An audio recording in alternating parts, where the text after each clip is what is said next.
Bonsoir à toutes et à tous, bienvenue dans Guinée Info, le titre de l'édition. Le chef de l'État sur le site des composantes clés du méga-projet Simandou intègre des infrastructures essentielles telles que les rails et le pont minéralier multiservice de Moribaya, un projet ambitieux qui vise à transformer le paysage économique de la Guinée. De nos jours, dans le secteur sanitaire, de nouveaux services sont rendus gratuits, comme par exemple le suivi de la grossesse à l'accouchement, une politique du gouvernement et ses partenaires pour rapprocher davantage les citoyens des services de santé, malgré les consignes données, parfois les mauvaises habitudes de la peau dure.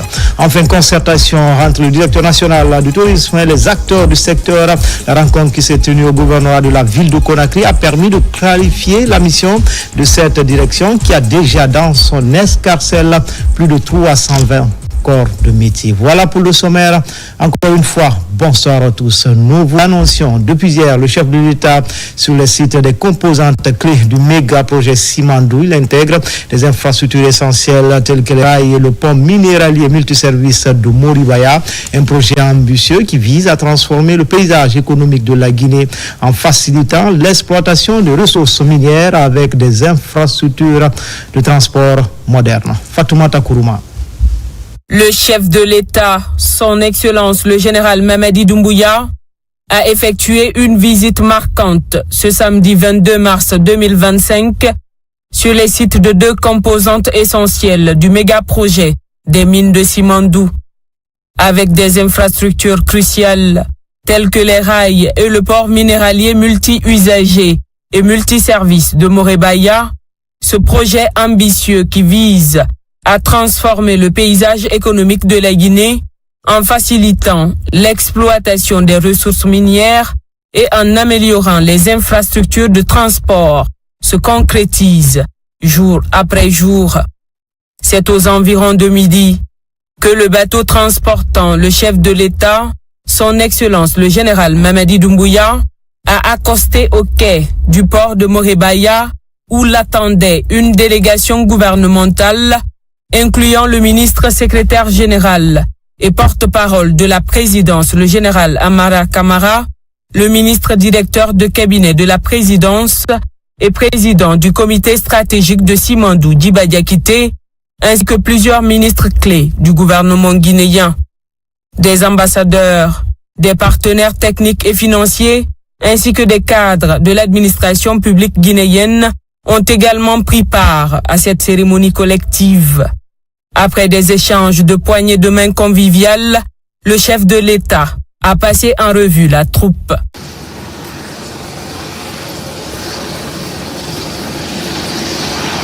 La visite a débuté par une inspection des infrastructures du projet Simandou sous la responsabilité de la compagnie du Transguinéen CTG, un partenariat de l'État guinéen avec les partenaires industriels.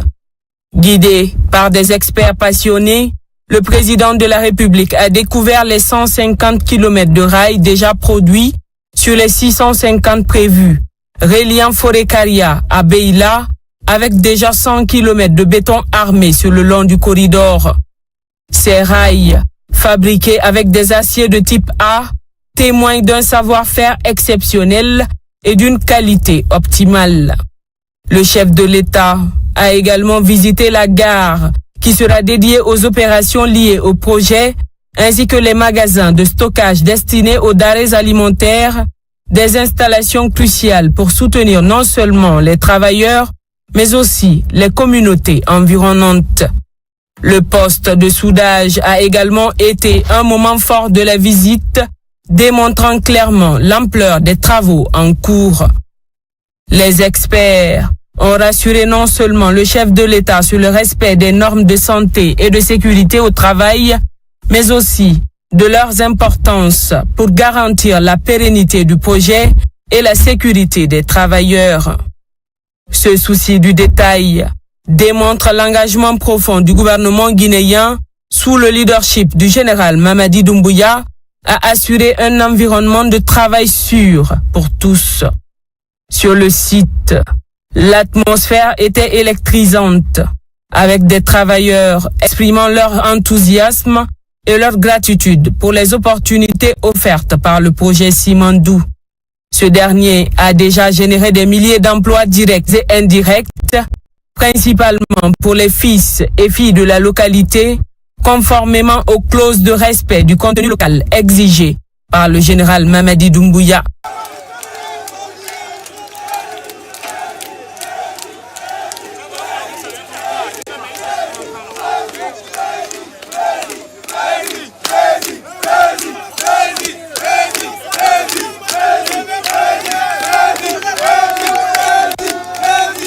La visite s'est poursuivie au quai minéralier de Winnie Consortium Simandou WCS, un point stratégique pour l'accostage des barges.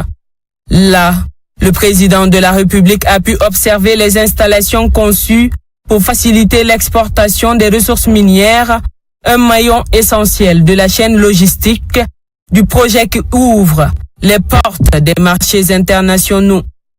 Cette visite du président de la République sur les installations du port de Moribaya et des rails marque également le lancement des travaux de bitumage de la route reliant le corridor Simandou à la nationale numéro 4. C'est une étape considérable dans la progression du projet et une illustration puissante de l'engagement du gouvernement guinéen envers un développement socio-économique durable et responsable pour les 15 prochaines années de notre pays. Le soutien accordé aux communautés locales et la création d'emplois sont des éléments clés qui sont au cœur de cette initiative présidentielle. Dans le reste de l'actualité, pose de la première pierre du siège régional de monitoring de la Haute Autorité de la Communication de Nzérékoré. Le site se trouve dans le quartier Gonia 3. La cérémonie a connu une forte mobilisation des autorités locales et chefs coutumiers qui s'engagent à veiller sur la bonne exécution des travaux. Aman Touré. La population de Gonia 3, secteur Gomota en Liesse. En cause, la pose de la première pierre du siège régional de monitoring de la Haute Autorité de la Communication HAC pour la région de Nzérékoré. Ce siège sera plus qu'un simple bâtiment. Il sera le symbole d'une institution tournée vers l'avenir et engagée dans sa mission. L'entreprise a 12 mois pour rendre les clés et la population de cette partie de la commune urbaine de Nzérékoré est impatiente de voir l'achèvement des travaux de ce premier édifice public de cette banlieue de la ville de Nzérékoré. En prélude des élections, nous saluons la construction de ce bureau dans notre commune pour la régularisation de la communication afin de préserver la paix et la cohabitation pacifique pour le bonheur de nos braves populations. Permettez-moi de remercier très sincèrement Monsieur le Président de la République, son engagement pour la Guinée moderne et décentralisée se concrétise aujourd'hui à travers ce projet qui renforcera notre pays dans les valeurs de liberté d'expression et de régulation des médias. Le président de la Haute Autorité de la Communication a salué la population de Zali pour l'accueil réservé à sa délégation avant de préciser. Cette presse, nous la saluons, la presse de Nzérékoré. Et je voudrais que les journalistes de Kankan en tirent leçon. Il y a 2 jours, nous avons vécu un événement tragique à Kankan. Et je voudrais donc inviter la presse de Kankan à prendre l'exemple de la presse de Nzérékoré, de traiter cette actualité avec beaucoup de retenue, mais également avec beaucoup de responsabilité. À Nzérékoré comme ailleurs, le président de la Haute Autorité de la Communication, Boubacar Yassine Diallo, a tout d'abord rencontré les imams, ensuite les prêtres, avant de se rendre chez les patriarches pour passer le message du chef de l'État relatif à la culture de la paix, de bonne cohabitation entre les communautés et de recevoir les bénédictions du prélat pour le président de la République et la paix en Guinée. En dehors du continent et à marge de son séjour aux États-Unis, la ministre des Postes, des Télécommunications et de l'Économie numérique rencontre les Guinéens de Washington. Rose Paula Prissimou est revenue sur les réformes engagées pour accélérer le développement numérique en Guinée et l'appel à diaspora à plus d'implication dans la transformation numérique en cours au pays. Commentaire, Mamadou Saluba, Alphaïsia Gaba. À Washington, Les entretiens entre la ministre des Télécommunications et les Guinéens de cet État américain ont porté sur les acquis de la Guinée dans le domaine du numérique. La ministre Prissé-Mo est revenue sur les réformes engagées pour accélérer le développement du numérique en Guinée avant d'inviter les Guinéens de Washington à apporter leur partition dans le vaste chantier de révolution numérique. Nous avons tenu à rencontrer les Guinéens qui évoluent dans ce secteur en Guinée, qui ont des initiatives, qui ont la vision pour ce pays et qui ont aussi des défis quand ils viennent quand ils doivent bénéficier des retombées de ce pays. Nous avons tenu à leur expliquer, à les écouter dans le partage d'idées pour que nous puissions renforcer nos politiques publiques. Cette rencontre avec la ministre Prissé-Mo a incité ces Guinéens à Washington à apporter leur expérience dans le développement du numérique en Guinée. Nous pouvons aider dans plusieurs domaines et Madame la ministre a vu aujourd'hui que nous avons pas mal de talents ici dans le diaspora et nous aimerons vraiment rentrer ou même à distance aider le pays à travers nos expériences que nous avons ici. Tout se fait par la technologie, on voit déjà avec l'Internet et tout ce qui s'ensuit. Et le fait que le gouvernement guinéen, à travers le ministère des Télécoms et la ministre, Madame la ministre, sont très encourageants et je pense qu'on doit continuer là-dessus, investir là-dedans. Dans le processus de transformation numérique, la Guinée a lancé plusieurs projets structurants, des projets qui nécessitent la participation des génies guinéens du numérique de l'intérieur et de l'extérieur. La journée internationale de la météo est célébrée le 23 mars de chaque année. Cette journée vise à interpeller les citoyens sur la nécessité de changer de comportement face au dérèglement climatique, combler ensemble les lacunes en matière d'alerte précoce. C'est le terme retenu cette année en Guinée. Le ministre des Transports jetait regard sur le dérèglement climatique. On l'écoute au micro de Abraham Christophe Conté.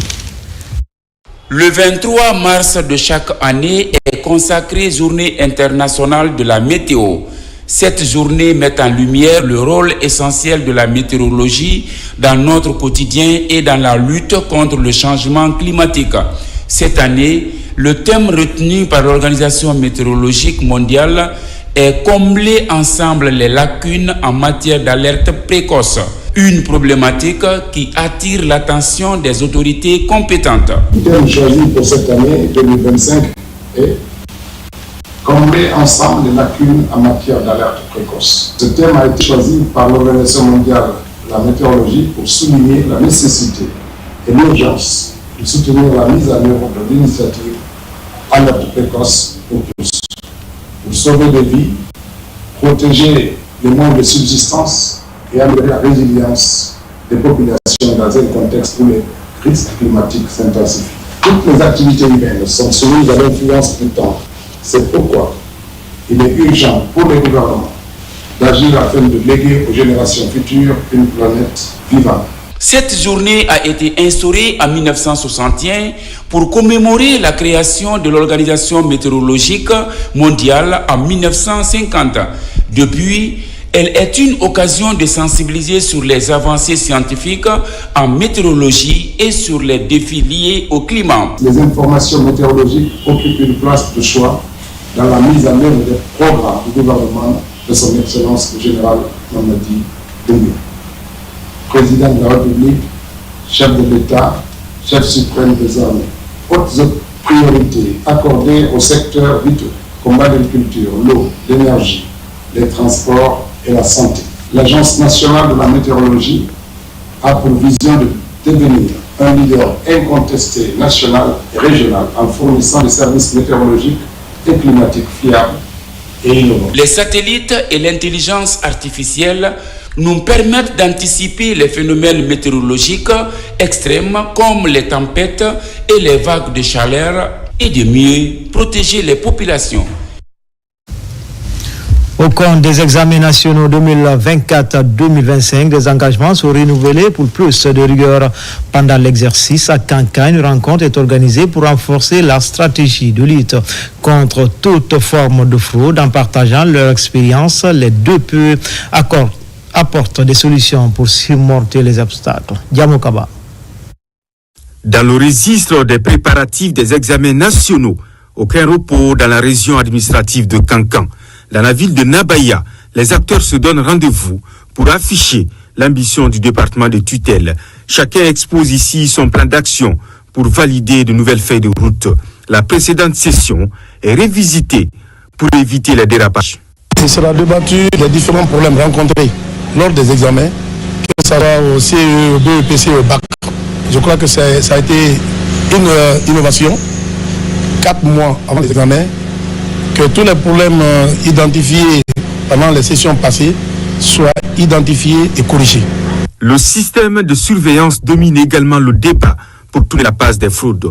Un engagement commun est validé pour identifier les faiblesses. Les surveillants que nous choisissons, nous ne les choisissons pas conformément aux critères établis par les règlements généraux des examens, c'est-à-dire que ce soit des personnes crédibles, de bonne moralité. C'est pour cette raison que nous avons interpellé les DPE de bien vouloir cibler des anciens crédibles qui n'ont pas été mêlés à la fraude par le passé. Le ministère a pris de grandes dispositions pour préparer les examens, envoyer des missionnaires partout, dans toutes les régions, pour pouvoir bien préparer ces examens. Si vous voyez la réussite des examens. Mais la réussite des examens, ça dépend de la préparation.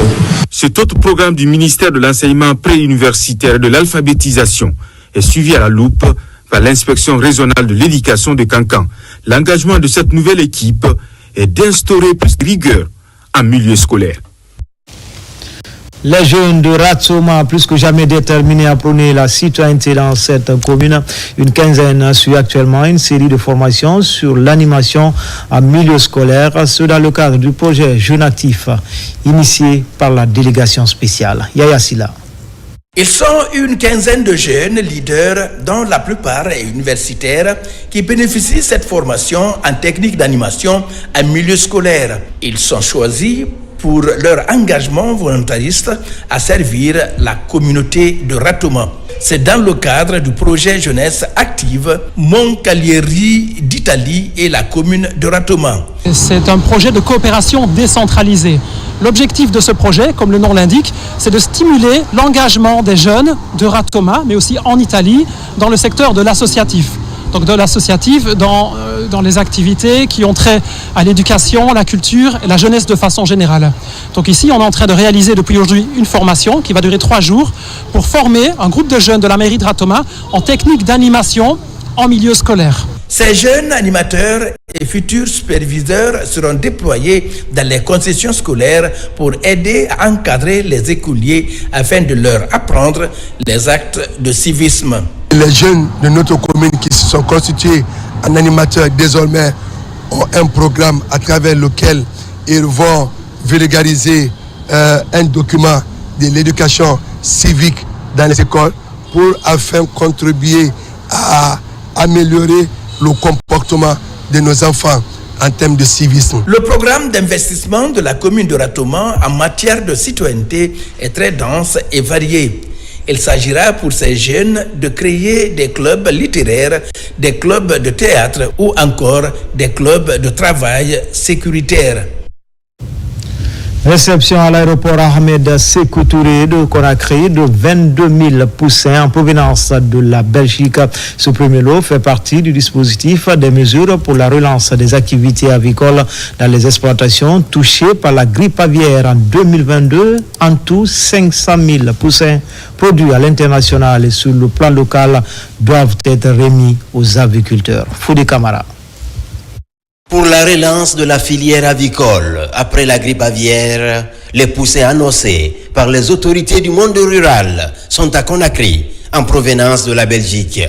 Pour ce premier lot, 22 000 poussins sont réceptionnés à l'aéroport international Ahmed Sékou Touré par les représentants du ministère de l'Agriculture et de l'Élevage et des acteurs de la filière avicole. Aujourd'hui, nous nous réjouissons d'avoir commencé cette distribution qui fait suite à une convention qui avait été signée depuis 1 mois avec le ministre de l'Agriculture et de l'Élevage, avec les interprofessions de la filière avicole, les acteurs victimes de la filière, ainsi que le FODA, qui a mis à la disposition des acteurs un montant de 93 milliards dont l'objectif était de préparer un peu ces fermes à recevoir tout ce qu'il y a comme aliments et comme poussins. L'objectif est que les 500 000 poussins puissent être distribués aux 95 fermes qui ont été victimes de la grippe aviaire. Après la réception de ces 22 000 poussins sur la plateforme aéroportuaire, destination Koya et Forêt-Caria, des localités où certains aviculteurs victimes de la grippe aviaire se familiarisent déjà avec leurs poussins. Depuis que la grippe aviaire a frappé la plupart des fermes qui se trouvent dans la localité de Koya et la zone de Forêt-Caria, donc nous étions sans emploi. Et ça, on était dans l'incertitude. Mais par la grâce de Dieu et la volonté des autorités compétentes qui nous dirigent actuellement, ils ont mis les bouchées doubles pour qu'on ait au moins les poussins pour qu'on puisse se relancer. Moi, j'ai eu un effectif de 2000 têtes. Dans les coins et coins des fermes bénéficiaires, ces petites reines fraîchement accueillies se comportent bien dans leur nouvel environnement. Et la cadence de l'alimentation est respectée par les fermiers. Des fermiers qui se réjouissent de la renaissance de leur activité après plusieurs années d'attente. Notamment là où nous sommes, c'est une ferme à capacité de 26 000 sujets. Et tous les poulets qui étaient là, il y en a qui ont été abattus et il y en a qui sont morts d'eux-mêmes, mais il y a eu une perte totale dans cette ferme. Et aujourd'hui, le gouvernement accompagne ces producteurs. Pour un premier temps, nous avons reçu des intrants, du maïs, on a reçu des granulés et aujourd'hui, on est venu vérifier comment est-ce que ces poussins-là se comportent dans la ferme. À Koya et Forêt-Caria, pour le plus grand bonheur des 95 acteurs impactés par la grippe aviaire de 2022, cette assistance est le fruit d'une synergisation du Fonds de développement agricole et du projet de développement de l'agriculture commerciale. Graduellement, cette distribution va toucher tous les aviculteurs impactés en fonction des disponibilités de réception et des conditions sanitaires. Comme nous avons vu qu'actuellement il y a l'engouement, les gens sont prêts à recevoir les poussins. Nous ferons tout possible d'augmenter la quantité d'ici après le deuxième lot là, pourvu que les gens puissent avoir leur quantité de poussins. Cet appui a un triple enjeu: créer de l'emploi, conforter la résilience des agriculteurs et rehausser le business du monde rural dans ces localités à fort potentiel avicole. Des forages pour 3 écoles publiques de la capitale, un don du Rotary Club Conakry pour faciliter l'accès à l'eau potable pour les élèves et assainir leur cadre d'apprentissage. La remise, c'était ce samedi. L'événement coïncide avec la Journée internationale de l'eau. Les échos dans les différentes concessions scolaires avec Ousmane Ba, Salif Silla. L'eau est source de vie. Avec ce forage, finit la corvée pour les élèves qui s'approvisionnaient de cette denrée vitale depuis les quartiers environnants. Nous sommes au collège de Koléa, première étape de la remise de ces kits réalisés par Rotary Club Conakry en collaboration avec le groupe Topaz. Une initiative pour offrir un cadre de vie sain et propice à l'épanouissement des élèves et le corps enseignant. Si il est vrai, celui qui a dit que l'eau est la source de vie, celui qui vous donne un point d'eau, vraiment vous a donné la vie, vous a facilité la vie. Ça évite à nos enfants de quitter l'enceinte de l'école pour aller ailleurs pour chercher de l'eau. De Koléa, l'équipe de Rotary est à l'école primaire Elhadj Oumar II, située à Concasseur, un endroit où le besoin d'eau était crucial. L'école primaire de Simbaya dans la commune de Matoto bénéficie aussi du même kit. Ici également, la cérémonie obéit au même rituel. L'eau également a un impact sur la qualité des enseignements et des apprentissages dans nos concessions scolaires, car elle contribue à améliorer la santé des élèves et les encadrants, condition indispensable pour exercer toute activité. Nous sommes très heureux de trouver ici pour mettre ce don à la disposition de la direction afin que les jeunes, les élèves, pourquoi pas les riverains puissent profiter de l'eau potable. Nous savons tous que l'eau, c'est la vie et c'est la raison pour laquelle nous nous investissons. À chaque étape, une forte mobilisation des élèves, encadreurs et associations de parents d'élèves pour témoigner leur reconnaissance à Rotary Club Conakry. Dans l'actualité également, de nos jours, dans le secteur sanitaire, de nombreux services de soins sont rendus gratuits, comme par exemple le suivi de la grossesse à l'accouchement, une politique du gouvernement et ses partenaires pour davantage rapprocher les citoyens des services de santé. Malgré les consignes données, parfois les mauvaises habitudes ont la peau dure, mais qu'à cela ne tienne, certains respectent les directives pour comprendre les raisons du non-respect de la dite politique ainsi que les mesures prises. Notre spécialiste Maison Radia Toubari nous apporte des précisions dans le reportage grand format de cette édition avec les images de Kandesila. C'est parti. Dans les structures sanitaires visitées, les affiches sur les services gratuits attirent le regard. C'est le cas du centre médical communal de Ratoma. Sur le tableau de tarification des consultations, les services payants et gratuits sont bien mentionnés. La vaccination des enfants de 0 à 5 ans et des femmes enceintes est entièrement rendue gratuite. Une gratuité dont bénéficie cette mère de famille depuis plusieurs années. À chaque fois que je suis venue ici, ça fait plus de 10 ans que je viens au centre de santé là, parce que j'ai des grands enfants. J'ai toujours été bien reçu, je n'ai payé aucun franc. En plus de la vaccination, la planification familiale, la nutrition, la consultation prénatale, la prise en charge du VIH-Sida et la tuberculose font partie aussi de la politique de gratuité. Médecins et patients sont informés sur cette politique grâce aux stratégies de communication de proximité menées par les responsables du centre médical communal. Nous, chaque matin, on a organisé, au lieu que le ministère ne vienne surprendre des gens qui ont demandé de l'argent, nous-mêmes, les autorités, nous mettons la pression. Soit c'est la sage-femme maîtresse, soit c'est moi-même. Nous passons dans les salles, demander est-ce que tu as payé quelque chose? Est-ce que tu as été informé de la gratuité? Les prestations que le gouvernement a rendues gratuites, vraiment on doit les suivre, on doit respecter la politique pour que ça soit effectivement gratuit. C'est les gens qui n'ont pas les moyens qui viennent vers nous. Le centre médical communal de Ratoma est régulièrement doté en kit d'accouchement et de césarienne, ce qui permet de faire des accouchements gratuits.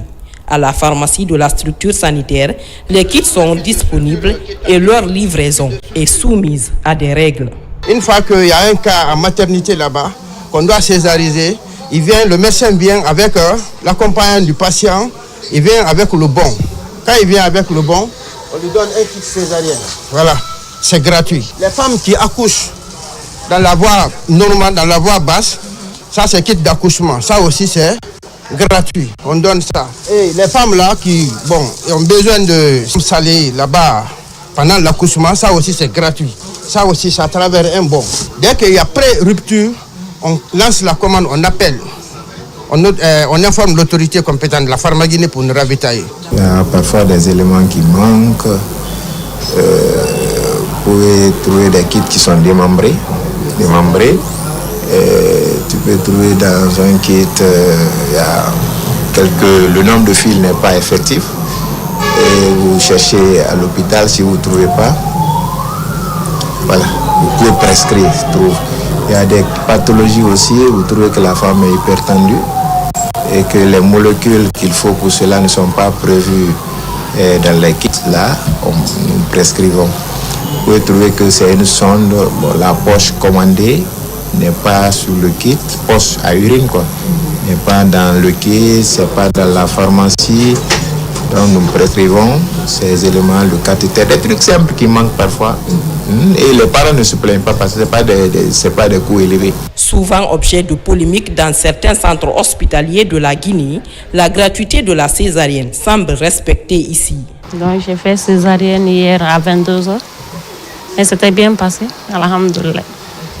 En tout cas, je me sens très bien avec le bébé. On n'avait rien payé encore, rien demandé quand même.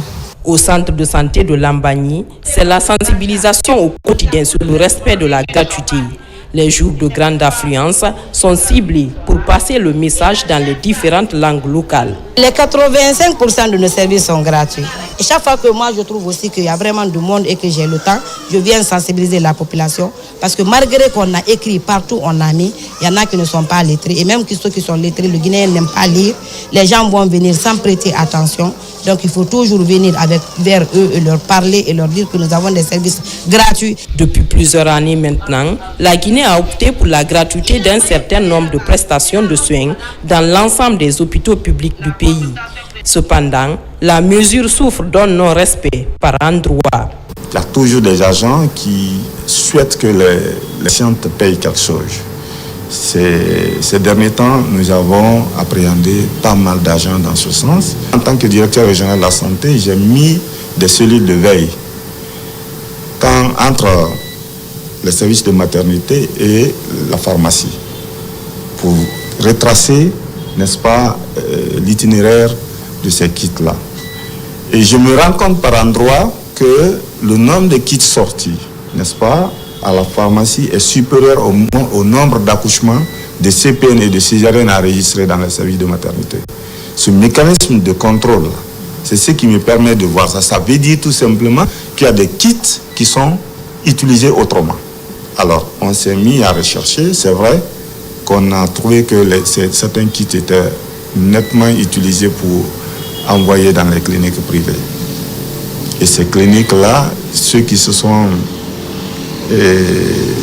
livrés à ce genre de comportement ont été arrêtés et traduits devant les juridictions compétentes. La politique de gratuité, notamment du suivi de la grossesse jusqu'à l'accouchement, est l'une des mesures de réduction des décès maternels dans le pays. La gratuité devient pour nous une arme pour améliorer l'accès aux soins de santé, mais aussi pour améliorer la qualité des soins maternels, mais aussi néonatals dans toutes les structures. Il n'y a pas que le volet maternité. Il y a aussi, comme vous l'avez dit, le palu. Nous avons des intrants qui sont dans les structures sanitaires à base d'artéméthène de lumefantrine qui sont donnés gratuitement. L'application correcte de la politique de gratuité dans les centres hospitaliers publics du pays devrait permettre à la Guinée d'atteindre la couverture santé universelle tant souhaitée. Espace santé encore, le chef d'état-major de l'armée de terre au chevet des militaires hospitalisés au centre chirurgical des armées du bataillon d'infanterie de Kankamayenne. Le général de division Abdoulaye Keita vient ainsi remonter le moral des soldats. Des prières ont été dites pour leur rétablissement et des présents et autres d'arrêt sont offerts pendant cette période de partage. Adjudant-chef Oumar Kamara, il est correspondant de la presse militaire. Accompagné d'une forte délégation, le chef d'état-major de l'armée de terre est au chevet des militaires malades alités dans leurs familles et dans certaines structures sanitaires des armées. Cette visite a pour objectif de s'enquérir de leur état de santé. Des sacs de riz et des enveloppes symboliques leur sont remis en signe de solidarité et d'accompagnement en cette période de jeûne et de pénitence. Aller voir des malades, leur encourager, leur présenter toute la compassion de la hiérarchie militaire pour l'état difficile qu'ils sont en train de traverser, leur remonter le moral, leur faire des bénédictions, mais aussi leur présenter des présents que la hiérarchie a mis à notre disposition pour leur donner et les accompagner dans cette épreuve. Voir un chef, surtout de ce rang, et venir voir les subordonnés, je pense que c'est vraiment réconfortant. À travers cette action, l'armée guinéenne vient réconforter le moral de ses hommes. Un acte humanitaire hautement salué par les bénéficiaires. Je remercie le président de la République, général Madi Doumbouya. Je remercie l'ensemble de l'armée guinéenne. Ce qu'il m'a fait faire aujourd'hui, vraiment ça m'a dépassé. Ça me réconforte à plus d'un titre. Je n'ai pas beaucoup de choses à dire, mais je vous remercie beaucoup. Je remercie le président de la République. Nous sommes dans son esprit, on est avec lui. Cette action est à remercier et à encourager les efforts fournis par son Excellence le président Mamadi Doumbouya pour rehausser le moral de la troupe et s'enquérir de la réalité de nos malades. Ce geste de solidarité qui touche particulièrement les militaires malades de l'armée de terre de la zone spéciale de Conakry, va se poursuivre au moment venu aux autres garnisons militaires de l'intérieur du pays, dans les foyers et leurs familles visitées. Des prières et bénédictions ont été formulées pour une paix durable et pour la réussite de la transition en Guinée. Justement, la diaspora guinéenne des États-Unis apporte son soutien au président général Mamadi Doumbouya. En outre, ces Guinéens résidant au pays de l'oncle Sam s'engagent à payer la caution du candidat président. Mohamed De Camara pour plus de détails. Après le lancement officiel de ces activités, il y a quelques mois, dans la grande métropole de New York, le mouvement unifié de la diaspora guinéenne d'Amérique pour le soutien au CNRD passe à la vitesse supérieure. Au cours d'une rencontre initiée par la communauté guinéenne vivant aux États-Unis d'Amérique et d'autres associations de soutien au président fédéré par le MODAS ont exprimé leur volonté de voir le général président Mamadi Doumbouya briguer un mandat électif à la tête du pays. Nous déclarons solennellement que les États-Unis sont prêts à accompagner la candidature du général président Mamadi Doumbouya.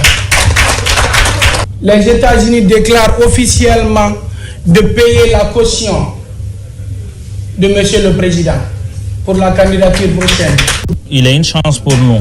Donc, nous demandons très gentiment d'être notre candidat pour les prochaines élections. Nous n'avons pas un autre candidat que lui et nous pensons qu'il est le candidat idéal pour nous et pour tous les Guinéens. L'événement a été marqué par une forte mobilisation de la diaspora guinéenne, ce qui matérialise le facteur d'unité et de la solidarité de la communauté. Aujourd'hui, je suis content de savoir que les antennes MUDAS vont être installées. Ça, c'est une excellente nouvelle.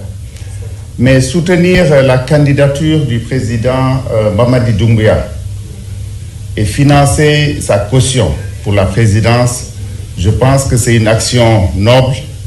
C'est une action patriotique. Et au nom du gouvernement, je voudrais vous féliciter et vous dire que nous allons accompagner cette initiative jusqu'au bout. C'est un message fort envoyé depuis la diaspora guinéenne d'Amérique. Il traduit la volonté de voir le général président Mamadi Doumbouya poursuivre ses actions à la tête du pays. Soutien aux idéaux du président, les jeunes de Yimbaya affirment avec fierté que le général Doumbouya est un don de Dieu pour la Guinée. Ils en font un slogan d'ailleurs pour le lancement officiel du mouvement. Une cérémonie de lecture du Saint-Coran est organisée. Le film de ce rituel avec Makeme Dozo. Mouvement général Doumbouya est un don de Dieu est un slogan de la jeunesse de Yimbaya. Ces jeunes, nés et grandis dans ce quartier populaire, sont séduits par les initiatives du président général Mamadi Doumbouya. En peu de temps, beaucoup d'infrastructures publiques sont sorties de terre.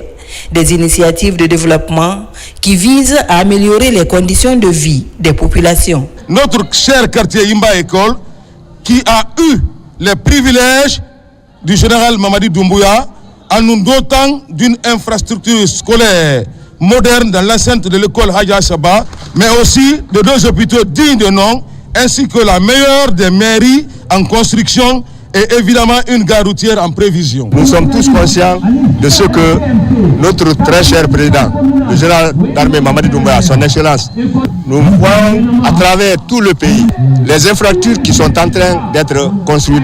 À cause de ça, aujourd'hui, tous les Guinéens se lèvent comme un seul homme pour l'accompagner dans sa clairvoyance.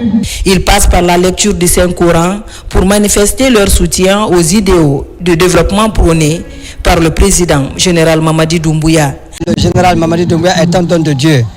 Et nous venons de constater qu'il y a beaucoup de réalisations dans les différents secteurs, dans les différents quartiers de Yimbaya. Donc ça nous donne la motivation de soutenir cet grand mouvement par la grâce de Dieu et on va y arriver. Ce mouvement Doumbouya est un don de Dieu, a pour priorité le progrès de ce quartier Yimbaya. Ils sont engagés à mettre en place la bonne initiative locale en faveur du quartier. En cette période de pénitence marquée par le Ramadan pour les musulmans et le carême pour les chrétiens, au ministère des Mines et de la Géologie, une rupture collective est organisée. C'est dans l'esprit du respect mutuel et de la solidarité en ces temps de spiritualité. Saint-Martin Fancinadouno, Kandesila. Le Ramadan et le carême sont des périodes essentielles pour les croyants pendant lesquelles ils se consacrent au jeûne, à la prière, à la méditation et à l'aumône. Au sein du ministère des Mines et de la Géologie, l'autorité a rassemblé les conseillers du cabinet, les directeurs, les chefs de service et les cadres. Tous font de la rupture ensemble. Le Ramadan et le carême sont des moments de piété, de pénitence et de renforcement des liens humains pour nous rapprocher davantage de nous, mais surtout de Dieu. Chers collègues, nous avons tous des missions différentes, des rôles distincts, mais nous formons une seule et même équipe qui œuvre en synergie pour un objectif commun, faire du secteur minier guinéen un véritable levier de développement durable pour notre pays. Au nom de l'ensemble des travailleurs, on vous remercie infiniment. C'est une occasion pour qu'on vive ensemble, des chauffeurs au planton jusqu'aux responsables au niveau hiérarchique le plus élevé, qu'on se vive en communion cette rupture collective de jeûne. Pendant cette rupture collective, les responsables, par la voix de la chef de cabinet nouvellement nommée, ont veillé à créer une atmosphère conviviale et respectueuse, permettant à chacun de s'épanouir dans sa religion. Parmi les grands chantiers qui nous attendent, le programme Simandou 2040 occupe une place stratégique. Il s'agit d'un programme d'envergure nationale porté par son Excellence Monsieur le Président, le général Mamadi Doumbouya, qui, bien mené, offrira aux communautés des opportunités inestimables en matière de développement. La rupture collective des cadres et responsables du ministère des Mines et de la Géologie pendant cette période de pénitence est un exemple inspirant de cohésion sociale qui illustre la volonté des autorités du secteur de transcender les différences religieuses des travailleurs pour se concentrer sur des valeurs communes de paix, d'harmonie et de solidarité. Cérémonie de lecture du Saint-Coran à la mosquée de Dixine, centre 1, initiative de la section de la jeunesse et de l'éducation de l'inspection régionale des affaires religieuses de la ville de Conakry. Le but est d'implorer Dieu pour que la paix continue de régner en Guinée. Mikini Moussa Kamara, Abraham Christophe Conté. Une journée de prière à la mosquée de Dixine, centre 1. Une conception de la section de la jeunesse et de l'éducation de l'inspection régionale des affaires religieuses de la ville de Conakry. La dite section accorde du prix à la stabilité sociale et économique de la Guinée. Les réformes qui m'ont de plus attiré, qui m'ont vraiment attiré de plus, c'est le fait qu'à tous les postes de responsabilité aujourd'hui, c'est les jeunes qui occupent. Ça veut dire que le président est jeune, c'est le pouvoir des jeunes. Nous sommes jeunes et nous sommes prêts, déterminés à l'accompagner par des prières et bénédictions. Priez Allah pour que la réussite de la transition soit une réalité en Guinée. Nous sommes très ravis. Nous sommes venus dans cette mosquée pour représenter notre ministre, le ministre de la Sécurité et de la Protection civile. Tout ce que je peux dire, c'est de remercier le président de la République. Je remercie le président de la République. Pourquoi? Parce que lui, son premier souci, c'est de réunir tous les Guinéens. Une cérémonie marquée par la présence d'une forte délégation de la primature. L'émergence économique de la Guinée est le souci principal des participants. Je me joins aux fidèles musulmans de Dixine pour implorer la grâce de Dieu, qu'il accorde la santé nécessaire, la longévité au chef de l'État, à tous les membres du CNRD, au Premier ministre et tous les membres du gouvernement et tous les Guinéens et Guinéennes. Et qu'Allah le Tout-Puissant protège le chef de l'État, tout le peuple de Guinée contre toutes les forces du mal. D'autres activités similaires sont annoncées dans les différentes communes de la capitale. La consolidation de la paix en Guinée est l'enjeu de cette rencontre religieuse. Conférence islamique sur la paix et la quiétude sociale, c'est une initiative de la coordinatrice nationale du Mosacode. Des messages d'unité et de vivre ensemble sont véhiculés par les différents panélistes. C'est l'espace culturel Malikonde de Kofi Annan qui a servi de cadre à cette rencontre de partage. Kerfa la presse Camara, Salifou Camara. L'espace culturel Malikonde de Kofi Annan a servi de cadre à une conférence islamique axée sur l'éducation, la paix et la quiétude sociale en Guinée. Un rendez-vous majeur qui a rassemblé de nombreux fidèles musulmans et a été uniquement salué par les participants. On est venu répondre et assister avec fierté et enthousiasme organisé par ce groupe dont ça fait partie de l'ambition de Mosacode. Et sur ce, je la demande de continuer à initier un tel événement partout en Guinée, pas seulement à Conakry. Il faut raffermir la foi en cette période de Ramadan et fortifier les relations entre les hommes et faire surtout des bénédictions pour la Guinée. Il est important de bénir notre pays, de bénir aussi les dirigeants actuels pour qu'ils puissent mener à bon port la transition de la Guinée. Selon l'organisateur, unir les citoyens autour d'un idéal commun est une nécessité pour assurer la prospérité et le développement du pays. On a un président aujourd'hui qui impose le développement aux Guinéens, qui est le général Mamadi Doumbouya. C'est comme si quelqu'un qui pousse le peuple à se développer.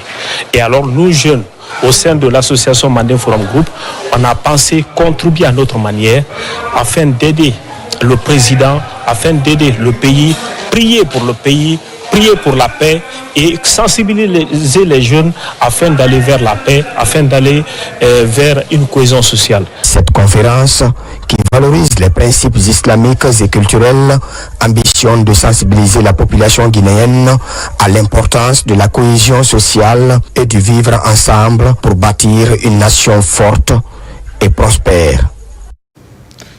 Des cadres jeunes réunis au sein du mouvement Wongalan offrent des vivres dans les lieux de culte de la commune de Bissia. À Bissia, cité de l'air, les responsables religieux reçoivent leur quota. L'ambition du donateur Ibrahim Assouri Conté est d'apporter sa contribution au renforcement des liens de fraternité entre les citoyens du dit quartier. Nabila Moussa Kamara, Mohamed Silla.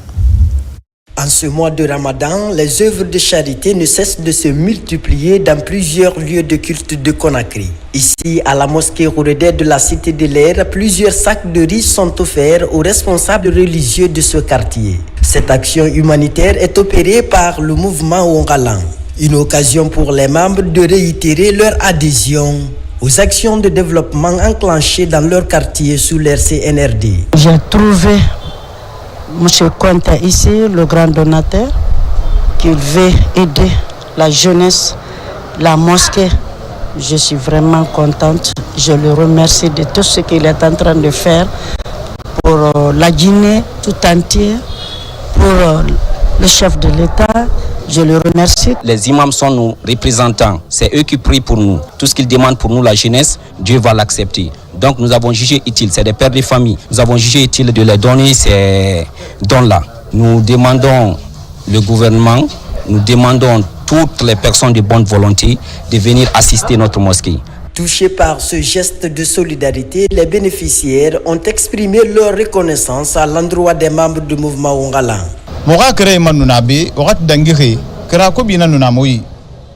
On avait des mauvaises routes. Nous voyons maintenant un changement dans notre quartier. C'est la raison pour laquelle les jeunes se sont unis pour créer un mouvement. Nous les remercions, les jeunes de la cité. Au-delà de cette assistance en denrées alimentaires, les responsables religieux de ce lieu de culte sollicitent d'autres aides pour les permettre d'achever la construction de leur mosquée, dont les travaux traînent depuis plusieurs années. Action humanitaire également, le mouvement Une Nouvelle Guinée pour un avenir meilleur offre des sacs de riz à 3 structures différentes. Le but est d'assister ses bénéficiaires en ce mois de partage. Moussa Kouyaté. Ces sacs de riz sont destinés aux femmes vendeuses du marché Kaporo, à l'école maternelle Jean-Paul II et à la mosquée Fofana. L'idée est d'assister ces bénéficiaires au nom de la plus haute autorité du pays. Le mouvement Une Nouvelle Guinée a décidé de faire ces dons au nom du président de la République, général Mamadi Doumbouya. Et c'est pour contribuer à l'action sociale humanitaire vue avant le mois et pendant le mois de Ramadan. On a eu quelques tonnes de sacs de riz distribués aux fidèles musulmans. Ces dons est destiné aux femmes du marché, à l'orphelinat, à la mosquée et au quartier. Ici, à l'école maternelle de la garderie Jean-Paul II et à la mosquée Fofana, la joie était aussi immense en recevant ce geste. Merci beaucoup pour ces dons. Ça nous va droit au cœur. Au président de la République, le général Mamadi Doumbouya, que nous sommes de cœur avec lui, les enfants aussi. Tout le monde est content ici pour ces dons. Ce don intervient pendant les 10 derniers jours du mois saint de Ramadan. Partout, des prières ont été formulées pour la paix et pour les initiateurs de cet acte humanitaire. Fin à Dubreka de la campagne d'éducation et d'orientation des apprenants et encadreurs sur les notions liées aux violences basées sur le genre. C'est une action de l'Office de protection du genre et des mœurs. L'exercice qui s'est écoulé pendant 5 jours a permis de passer des messages relatifs à la protection de la petite enfance. Tabansila, Youssouf Kamara. Nous sommes à l'école franco-arabe de Dondo-le-Rouré de Kagbele. C'est ici en novembre 2024 que l'élève Aïchaba en classe de primaire a été retrouvée morte dans les toilettes des sols. Cet endroit a servi de repère pour la directrice générale de l'Office de protection du genre, de l'enfance et des mœurs au projet et sa suite pour clôturer à Dubreka la mission de sensibilisation éducative qui a touché plusieurs écoles de la préfecture pendant 5 jours. Je suis persuadée que les messages qui ont été projetés ont été bien reçus et perçus par ces différents élèves, des encadreurs, et les professeurs et même les élus locaux, les leaders religieux qui étaient là vraiment ont apprécié cette activité. Je souhaite que la prochaine fois qu'on va m'appeler, c'est pour dire qu'il y a eu dénonciation, il y a eu interpellation. Cette semaine, nous sommes passés dans beaucoup d'établissements, surtout les établissements dans lesquels il y a eu des cas de viol et de meurtre. Et des conseils ont été prodigués par madame. Les images ont été projetées et les élèves ont vu ces images-là. Ils ont su quand même différencier les différents types de criminalité que nous avons vues. Mon équipe et moi, nous sommes très ravis pour cette sensibilisation. Nous avons installé des caméras de surveillance depuis l'ouverture des classes pour mieux visualiser tout ce qui se passe en temps réel. Nous avons instruit à tous nos enseignants de bien veiller sur les enfants le matin quand ils sont là et le soir avant de quitter l'école. À date, les encadreurs et les parents d'élèves sont situés sur leurs responsabilités dans le cadre de la protection des enfants. Enfin, concertation entre le directeur national du tourisme et les acteurs du secteur. La rencontre qui s'est tenue au gouvernement de la ville de Conakry a permis de clarifier la mission de cette direction qui a déjà dans son escarcelle plus de 320 corps de métier. Moussa Bangoura. L'artisanat, un secteur vital, pourvoyeur d'emplois.